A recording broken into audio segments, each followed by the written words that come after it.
I wanted to go back to the question about jobs. Okay. And we had earlier this week Andrew Yang here, and he talked a lot about the displacement due to artificial intelligence and automation. And he has proposed this universal basic income, which he described here as a way to give people the freedom and cushion so that if they aren't fully employed, they can find a way to move on. What do you think about that proposal? I read his book, and he convinced me. I did more research having read that book, and he's absolutely right. We have a tsunami on the way. There are 9 states, for instance, in the United States, in which trucking is the primary industry. So let's say somebody's been a trucker for 4 decades.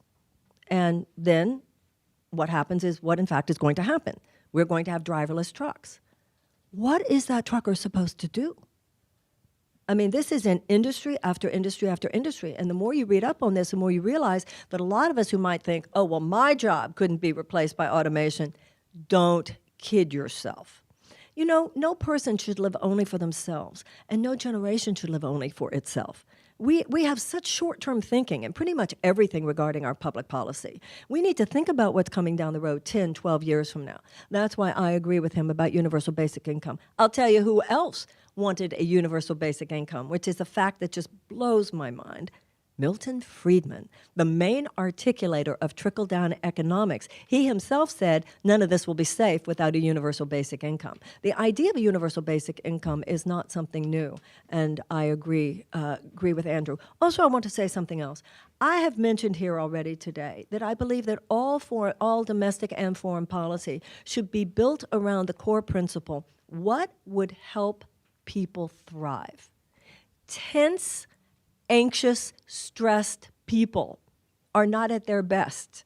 They don't have time and energy and bandwidth to be there for their lovers, for their friends, for their partners, for their children who want mommy or daddy to read a bedtime story to them before they go to sleep at night. They don't have the bandwidth or the energy to be there for their children and to really participate in family dynamic the way they might. They don't have the happiness and the stress-free ability to be good employers and to be good employees.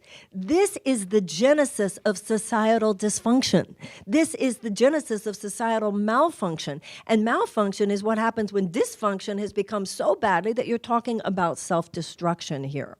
So anything that helps people thrive allows people greater access to their own creativity and productivity.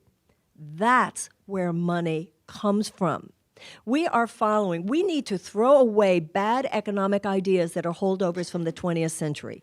Money is not produced by a bunch of corporate aristocrats who drop crumbs from their table in the form of job creation. Money is produced by people spreading their wings, living their dreams, manifesting their God-given potential, being their creative and their productive best. That's when they start companies. This is why we should have universal health care. This is why we should have free tuition at state colleges and universities.